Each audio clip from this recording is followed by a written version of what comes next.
Hola Charlene, ¿qué tal? Muy buenas tardes a usted y por supuesto a toda nuestra audiencia. Desde que se empezó a hablar de la posibilidad de construir una gran cárcel o una mega cárcel en Costa Rica, ciertamente hay una buena parte de la población a la que le brillaron los ojos porque se ven identificados con un esfuerzo que hizo el presidente de El Salvador, Nayib Bukele, en ese país, donde logró meter en una estructura muy grande que le llama el SECOT, logró meter a miles de personas, en su mayoría sospechosas de crímenes graves. De hecho, hace un ratito que que anunciamos la entrevista aquí en YouTube, donde estoy leyendo todos sus comentarios, y en Facebook, la gente incluso está haciendo una campaña que se llama Un Rojo por una Megacárcel.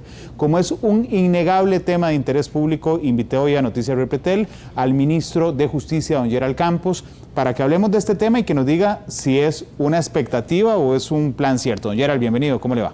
Buenas tardes, don Randall, un gusto estar aquí. Gracias, don Gerald. Nuestro sistema penitenciario es un desastre. A mí me dicen siempre que es que yo arranco las entrevistas atacando a mis entrevistados. En este caso no es un ataque. El primero que creo que acepta que es un desastre absoluto, ministro, es usted. Sí, y no solo lo acepto. Cuando iniciamos este gobierno, que nos encontramos con un sistema penitenciario con un atraso en infraestructura de más de 20 años. Eso nos llevó al tema de tratar de analizar qué encontramos, cómo lo podíamos mejorar y buscar alianzas estratégicas. Lo primero que hicimos, hablamos con todos los jefes de fracción en la Asamblea Legislativa, les hicimos una exposición de la realidad que estábamos viviendo, con tomas fotográficas, con videos, pero aún así, al día de hoy no hemos encontrado el apoyo. Una manera de poder cambiar el sistema penitenciario es invertir en infraestructura. Tratamos de hacerlo con cárceles livianas, lamentablemente eso se satanizó. ¿Qué pretendíamos hacer con cárceles livianas que no eran carpas? Alguien vendió la idea de carpas y no fue el ministerio y no fue este gobierno. Era lograr hacer un espacio de 2.000 privados de libertad en una contención mínima para empezar a remodelar lo existente. No pudimos hacerlo. Tomamos el control con adaptación social, con policía penitenciaria, empezamos toda la operación policial sostenida, que a la fecha son más de 14.400 operativos, lo hacemos todos los días en un promedio de 13 a 14 diarios y hemos encontrado que efectivamente celulares, drogas, armas, eso nos ha permitido tener un control, pero no ha sido suficiente. ¿Cuál ha sido el otro escollo? Las libertades que se han otorgado de mucha gente peligrosa, donde nosotros emitimos un criterio técnico que dice que esa persona no debe salir, pero obviando el criterio técnico, el juez de ejecución lo pone en libertad condicional. Este resultado es sencillo, no tenemos una ley de ejecución de la pena o una ley del sistema penitenciario. Entonces, al no haber ese orden, hay un conflicto entre jerarquías. El ministerio, por un lado, el Ministerio de Justicia, y el Poder Judicial. ¿Qué camino estamos tomando ahorita? Primero, seguimos manteniendo el control. Segundo, presentamos un proyecto de ley para el sistema penitenciario. Y tercero, estamos apostando por una nueva infraestructura carcelaria. Claro, ministro, lo que pasa es que, y no es por, voy a usar un término muy alotico, no es por agüevar a los costarricenses que tienen su expectativa en una megacárcel, pero es que, según me lo relata usted, el problema no es solo de infraestructura, es decir, yo puedo hacer una super cárcel ahí, donde quepan miles de personas, pero si les permito tener celulares, si los dejo tener cargadores, si les doy tele con cable, si usted me está viendo en la cárcel el día de hoy, si usted puede meter lo que quiera, puede poner pulperías, de nada le va a servir la megacárcel, ministro. Por eso... Sí, perdón, si los jueces de ejecución de la pena, actúan como si fueran defensores públicos. Y uno dice, ¿de qué lado estamos? Porque ahora yo te comentaba, antes de la entrevista, que nadie llora a los muertos ajenos. Sí. Y mucha de esta gente ha sido reincidente en actividades criminales que han afectado al país. ¿Cuál fue la primera señal? Eliminamos las pulperías. Nadie quiso entrarle a eso. Y eso nos llegó a establecer que tenemos 181 millones de colones en cuentas del Estado que no sabemos de quién son. Segundo paso, eliminamos dinero en efectivo.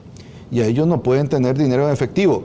Y tercer paso, después de la visita que hizo el señor Bukele acá a Costa Rica, lo llevamos a ver el sistema penitenciario y él, palabras más, palabras menos, nos dijo, ustedes lo tienen muy claro. El problema es de infraestructura normativa y conflicto con otros poderes. Ahorita estamos apostando por esta nueva cárcel. Íbamos con un proyecto interesante, pero viera que los números no coincidían. Para una cárcel de 900 personas más o menos nueva, nos estaban cobrando casi 60 millones de colones. Cuando hablamos con el señor presidente de El Salvador, y él nos dice que la cárcel él la construyó con 100 millones de dólares para 40,000 personas, hay una diferencia notable. ¿Quién los estaba estafando? De ahí, es complicado en Costa Rica porque tradicionalmente todo lo que se oferta para el Estado es 4 o 5 veces más caro. Claro. Y pongo el ejemplo, monitoreo electrónico.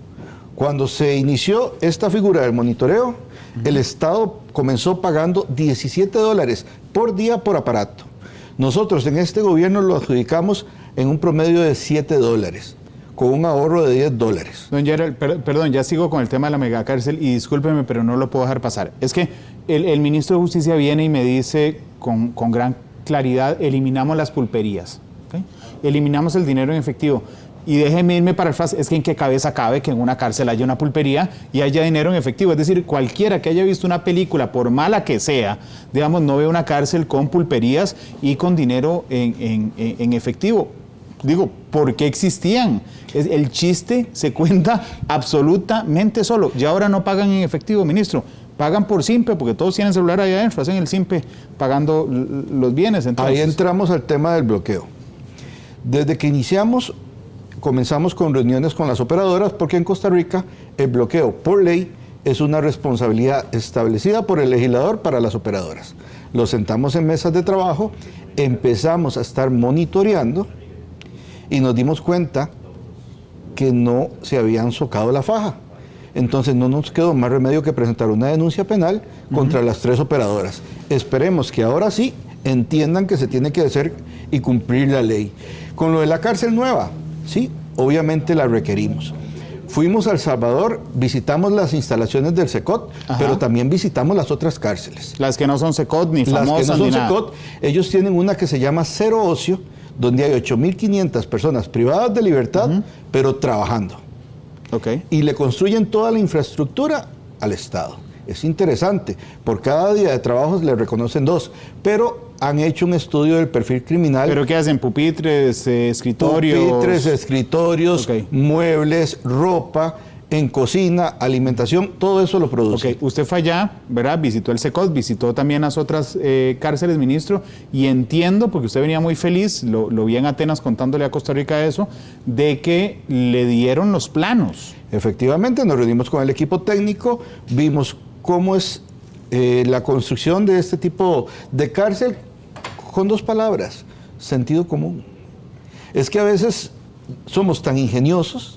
Una cárcel se ocupa el sentido común, ya tenemos la visión, ya nuestros equipos están trabajando y precisamente mañana tenemos una reunión con el señor presidente, los jerarcas de gobierno, porque queremos hacer una realidad esta cárcel. El promedio de construcción, según lo diseñado en El Salvador, son 195 días para 40,000. 195 días. Exacto. Pero lo hicieron en El y Salvador, lo cumplieron. ¿por qué? Sí, fueron 4 empresas, Ajá, se dividió la estructura en 4 módulos y ellos la fueron controlando y monitoreando. Nosotros nos traemos esa experiencia, vamos a hacer los planos para una cárcel de 5,000 personas. ajá. Esa será nuestra mega cárcel, 5,000. Esa es nuestra mega cárcel. Eso nos va a permitir, una vez construida, ubicar a las 5,000 personas más violentas del país, liberar 5,000 espacios y empezar a remodelar lo que ya tenemos. Cárcel de Limón, cárcel de Guapiles, cárcel de Liberia, etcétera. Y la seguridad ahí, porque digamos, insisto, usted puede tener una supercárcel enorme en infraestructura, pero creo que la característica principal del SECOT en El Salvador no es que sea una cárcel enorme, no, aunque le diga megacárcel, tiene que ver con la manera de tratar a los privados de libertad. Tiene que ver con la seguridad perimetral, es interesante. Eso reduce la cantidad de personal en policías. Tiene que ver con la estructura de ingreso, una revisión totalmente completa donde ahí no entra nada que no deba ingresar. Tiene que ver con un bloqueo efectivo, ahí no hay señal celular, y con orden y con disciplina. Ahora y eso bien, lo queremos implementar acá. El SECOT salvadoreño tiene 40,000 personas. Nosotros, entiendo, haremos una de 5,000. Será un secotico, chiquitico y costarricense. Así es. ¿Por qué no más grande? Porque nuestro sistema penitenciario ahorita lo que nos está diciendo es que con 5,000 más las cárceles que tenemos vamos a dar abasto. Esa es nuestra realidad. Nosotros ahorita en sistema cerrado tenemos 17.500 personas aproximadamente. ¿Y por qué no hacemos una para 20.000? Digo, una para 20.000 y no pensamos en los siguientes 3 años, sino en las siguientes generaciones. Tenemos que ver en el aspecto presupuestario. Ajá. Entonces, mañana vamos a analizar lo que nos va a costar estas 5.000 y tal vez no es tanto el dinero y no es tanto los planos. Lo que es engorroso en Costa Rica es el proceso de construcción, de licitación y de asignación, que es lo que mañana vamos a evaluar, que es la ruta legal más rápida para el país, para poner la primera piedra, contar los 195 días e estar inaugurándola. Yo necesito garantizarle a los televidentes de Noticias Repretel y a la gente que nos sigue en redes sociales, ministro, que usted no les está vendiendo humo. No se está vendiendo humo. Necesito saberlo. ¿Van en serio? ¿Ya hay estudios? O sea, más allá de los detalles que puedan ver mañana, ¿esto va porque va o hay posibilidades de que no? No, va porque va. Es una responsabilidad de este gobierno, ya el presidente lo anunció. Cuando se han anunciado cosas, las hemos cumplido y esto no va a ser la excepción.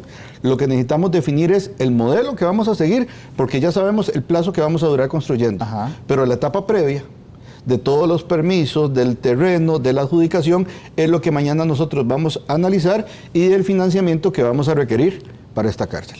Ministro, para que las cárceles le sirvan para sostener a los criminales, ¿okay? Lo primero que hay que hacer es llevar a los criminales a la cárcel, y eso es algo en lo que fallamos enormemente. O los llevamos, los sacamos, los llevamos y los sacamos. Podemos avanzar paralelamente, por ejemplo, no sé, es increíble que las personas condenadas por crimen organizado tengan beneficios carcelarios igual que el que robó por hambre, por ejemplo, ministro. Eso es complicado, por eso le dije que tenemos 2 cabezas dentro de un sistema penitenciario. Una que corresponde al Ministerio de Justicia, donde a través del Instituto Nacional de Criminología hemos sido estrictos en este año, bueno, en estos 3 años, y otra que corresponde al Poder Judicial. Presentamos una ley, un proyecto de ley del sistema penitenciario donde vamos a abarcar todo esto. Es más, estamos poniendo obligatorio para poner en libertad a una persona en libertad condicional que se respete el criterio técnico. Son los especialistas del sistema penitenciario los que tienen que decir si una persona es apta para salir o no antes del cumplimiento de la pena. Situación que ahorita no se está observando. Y eso es lo que queremos, estamos reforzando, y por eso esta alianza no solamente es para la construcción, es que van a ir equipos de nosotros a El Salvador, tanto de adaptación social como policía penitenciaria. La cárcel del SECOT para 40.000 personas las custodian 800 policías. De por sí ya es segura. Yo le contaba a ellos que nosotros tenemos aquí en promedio 4.500 policías penitenciarios, y allá les brillaban los ojos con tantos policías. Claro, allá tiene menos que nosotros. Sí, ministro, el SECOT ha sido el gran logro internacional de Bukele y la gran condena internacional de Bukele, ¿okay? ¿Cómo hacemos para que las acusaciones de violación a derechos humanos, que muchos creen, y yo creo que sean algunas violaciones de derechos humanos, en las cárceles de El Salvador no ocurran en nuestro secotico? No, Costa Rica ha sido un país siempre respetuoso de los derechos fundamentales, pero también debemos de recordar algo. La persona que llega a prisión llega por haber violado un derecho fundamental de alguien. Y el Estado tiene que garantizar y proteger que a los ciudadanos honestos, a todos los que trabajan y pagan impuestos, inclusive para mantener la gente que está en prisión, tengan la debida protección estatal. Y la forma correcta es contando con las cárceles idóneas para hacer la contención de los más malos, y contando con cárceles semi-institucionales para aquellos otros que cometieron delitos menores, donde los podemos poner a trabajar y darles otras modalidades. Pero a los más malos no les van a violar los derechos humanos, como se le acusa a El Salvador. Yo estuve ahí y yo, en lo que revisé, en lo que visité, inspeccioné, no vi ningún tipo de violación. Estaban los médicos atendiéndolos, estaba la alimentación, estaba la custodia, estaba su tiempo de ocio. O sea, tenían toda la modalidad. Lo que pasa es que el perfil de ellos es de gente muy violenta. Entonces no pueden tener las mismas condiciones de otras personas que quebrantaron la ley, que no tienen esa modalidad o ese perfil. Ministro, me queda 1 minuto y tengo 2 preguntas. Una de ellas es que Diana Celedón le dice, ¿y a dónde la van a hacer? ¿A dónde se va a hacer el secotico? Ok. Costa Rica, el Estado de Costa Rica tiene terrenos. Todavía no lo vamos a anunciar, porque ya tenemos la Defensoría cuestionándonos. Está bien. Las asociaciones cuestionándonos y las comunidades diciendo que no lo queremos. No me diga cuál es, entiendo pero por lo menos deme una pista. ya que vino hasta la Uruca entrevista. No, Ministro, Valle Central. Vamos a buscar el lugar idóneo que garantice la seguridad Ajá. y el control de estas personas. Está bien, pero Valle Central, costas. Es más, esa será mi última pregunta. Ni siquiera le voy a preguntar en cuál costa. Valle Central, costas. Todavía no lo tenemos definido, pero hay muchas opciones de terreno. En el Valle Central y en las costas. En todo el país. Inclusive nosotros tenemos terrenos, Ministerio de Justicia, en la zona sur. ¿Zona sur? Zona sur. ¿Podría ser zona sur? Cualquier parte del país. Dice Gloria Navas que de por sí no les va a dar chance de construirla porque ya se van. Yo lamento que ellos no se hayan tomado en serio la responsabilidad país. Ministro, gracias por acompañarnos. A la orden. De hecho, quien quiera seguir con este tema, de aquí salimos el ministro y yo vamos para Matices a seguir hablando de la posibilidad de una megacárcel. El ministro me advirtió antes de la entrevista, me dijo, no megacárcel, porque la megacárcel es de 40.000, esto es apenas un combo a lo grande. Pero, bueno, en términos de Costa Rica, donde hay 17.000 privados de libertad, una cárcel de 5.000 es megacárcel. Ministro, seguiremos hablando de esto sin duda. A la orden. Gracias a ustedes que nos acompañaron en esta entrevista. Vamos a una pausa comercial, regresamos con mucho más información aquí en Noticias de Petén.